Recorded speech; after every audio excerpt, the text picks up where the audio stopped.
It is set up that a special ops sniper is the major suspect for killing a foreign dignitary just before the signing of a high-profile trade deal with the U.S. After narrowly avoiding death, Beckett discovers that the government may be harboring a dark operative and teams up with the one person he can trust, his father, the famed sniper Sergeant Thomas Beckett. The movie begins with Yuki Mifune, a yakuza-trained assassin, watching a live news report about Bruno Diaz. Diaz is a foreign dignitary who is currently in Washington, D.C. as he is about to sign an agreement together with the U.S. president to lift the trade embargo between two nations, Costa Verde and the USA. Diaz stands in front of a lectern and is ready to begin his speech. Before he can utter a word, Mifune squeezes the trigger and hits Diaz in the head. A noisy brouhaha ensues after the incident, while Mifune leaves her position. Her mission has been completed. Agent John Franklin is on a phone call with the Secretary of State when Agent Juliet Clover comes in to let him know that a primary suspect of the shooting has been identified. His name is Brandon Beckett, who's been detected to fly in and out of Costa Verde within hours of the attack. Franklin then orders Agent Sarah Peterson to send a private team to Beckett's house. Beckett is playing a video game while on vacation. This is his first vacation in 5 years. Unbeknownst to him, he just became a suspect in an assassination and is about to get arrested. He hears a helicopter hovering over, and then his door explodes, and armed men storm in. He is then taken into custody. Mifune reports that he's been arrested a few meters from his house. She is tasked to eliminate him and make it appear that he committed suicide. That is now out of the question.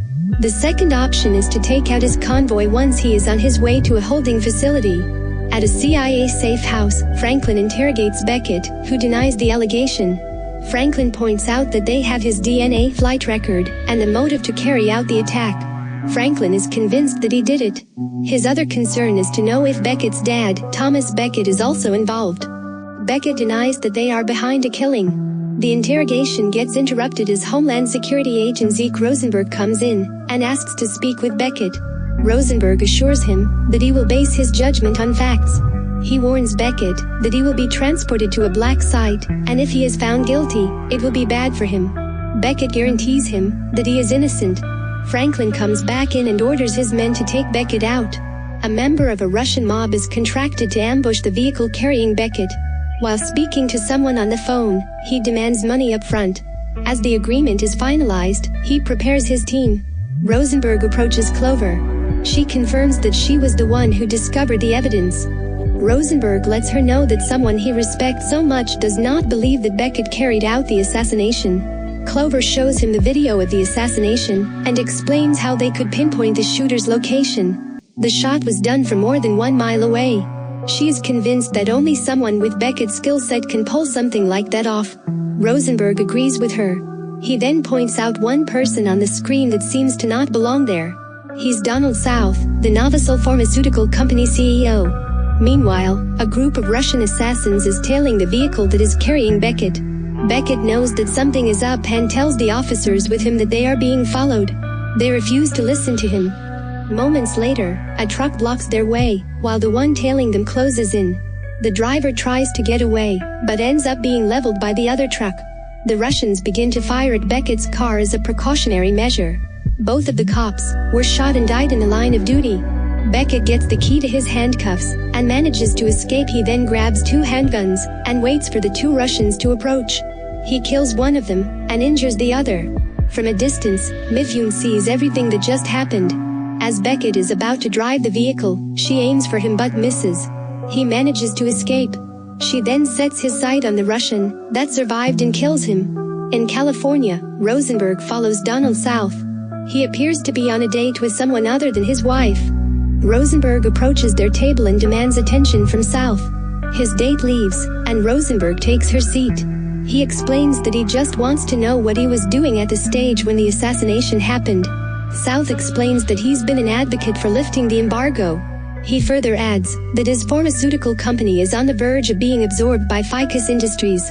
He suggests that Rosenberg follow the money as they might be the one behind the assassination, to prevent the lifting of the embargo from materializing. Peterson informs Franklin that Beckett has been ambushed, and that a Russian mob is involved. She also adds that one of their men was killed by a sniper. Franklin believes that it might have been Beckett's father trying to save him. He orders his team to look for both as the vehicle that transported Beckett has just been found. Beckett attempts to steal a car, but 2 police officers can catch him. Getting arrested is not an option, so he fights them off and manages to escape. He carnaps a vehicle nearby and demands the driver to take him somewhere. In California, Rosenberg tells Clover that there might be a mole from their department for the transport vehicle to be ambushed. He is convinced that he's Beckett's only hope, especially now that Franklin believes that Beckett is guilty. He asks if she finds something on Ficus. Clover tells Rosenberg that an accountant at Ficus Industries tried to access a restricted area that sounded the alarm. The police came, but they were not allowed to get in. Rosenberg asks for the name of the account and proceeds to look for him in Vancouver. Josh Strayhorn is the accountant's name. Rosenberg arrives in Vancouver. He is welcomed by Drake Phoenix, the head of security at Ficus. Rosenberg is told that Strayhorn is sick and that the incident about Strayhorn tripping the alarm is no big deal as it was a matter of an accident.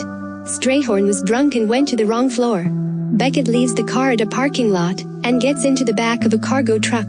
He then meets his dad at a remote location and informs him that he's been set up. Rosenberg asks Clover to check what he can find about Phoenix. There is no record of him on file. Franklin finds out that Clover is communicating with Rosenberg about Ficus. He wants her to focus on finding Beckett. Once Franklin leaves, Clover sends the name of the Russian who survived as well as the location of the hospital he is admitted. Rosenberg goes to the hospital and is stopped by a security guard. He shows his badge and is permitted to get it. The doctor tells him that the Russian is only a few hours out of surgery. Rosenberg demands that the patient be awakened as he's a suspect in an assassination. When the Russian wakes up, Rosenberg begins the interrogation. He wants to know who hired him. Refusing to cooperate, Rosenberg presses his gun against his fresh wound of the Russian. The Russian screams in pain and explains that the person who called him is using a voice changer. He sounds like there's a helicopter behind him as well. Rosenberg knows he needs to dig deeper. Franklin and his team are gathering evidence from Beckett's house. Rosenberg joins them. Peterson finds a birthday card his dad left with coordinates in it. They leave Rosenberg while they track down the location. Rosenberg sees a photo of Beckett with his comrades in the military. He takes a picture and sends it to Clover, who then confirms that one of them is Drake Phoenix, whose name was Clark McConnell. He was wanted for war crimes, but he supposedly died 5 years ago. Rosenberg tracks down Strayhorn and puts a gun to his head when he refuses to tell him where Phoenix is. Strayhorn confesses that Phoenix threatened to kill his family if he refused to cooperate.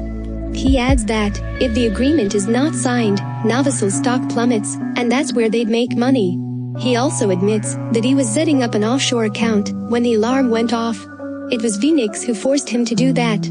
Beckett and his dad observe that armed men are headed their way. His dad hands him a rifle and guides him to a tunnel. As the men get closer to the location, Franklin receives a call from Rosenberg, who convinces him that he now has enough evidence to prove that Beckett is innocent. He explains that Strayhorn had already confessed. Reluctantly, Franklin ordered his men to stand down. Loud gunshots follow, and Franklin's men are killed one at a time. Beckett, who managed to get to the other side, hears the gunshots and returns back to his dad's house. His dad goes back in and grabs a rifle. At this point, Beckett and his dad are looking for the assassin without them knowing that she spots them. She refuses to pull the trigger. Instead, she creates a distraction to run away. Beckett and his dad are determined to catch her alive as she's the only one that can help Beckett clear his name. The father and son get to catch up with her. When she's about to shoot Beckett, his dad aims at her gun, and Beckett rushes toward her. To his surprise, it's a woman. Beckett and his dad thought that they were up against a man the entire time. Beckett and Mifune engage in a fight. She's equipped with different types of weapons, but she's also an expert in hand-to-hand combat. Beckett is unable to contain her. At one point, she gets to trap Beckett and puts him to the ground. Helpless, Beckett is at her mercy.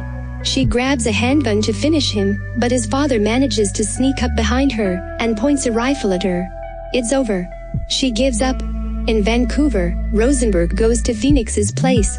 He lets himself in and discovers some incriminating evidence, including several tickets to an island. He manages to convince a boat operator to take him to an island that has a helipad. When he questioned the wounded Russian, he mentioned having a hard time hearing due to the sound of a helicopter. Franklin receives a call from Beckett. Beckett tells him that the suspect is with him and that she's willing to cooperate. Franklin advises him to stay as his second team is already en route. Clover finds out who Mifune is and her background. They just need to find a connection between her and Diaz. Franklin confirms to Beckett that they have evidence to support that Mifune was in and out of Costa Verde on the day of the attack. Clover also shares that framing an American for the death of Diaz was to make sure that the trade agreement was off. If that had happened, Novosel's stock would have plummeted, and Phoenix would have made tons of money with the help of Strayhorn.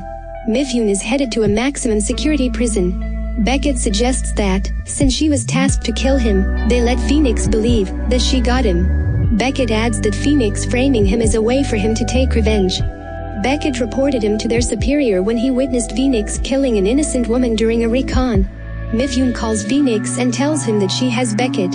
Phoenix sent her the address where to deliver Beckett. Franklin plans the execution, while Beckett's dad volunteers to be the sniper. Rosenberg manages to sneak his way into a residence on an island. He grabs a family portrait and is surprised to see Donald South with his family. Phoenix then takes him down, and a fight ensues.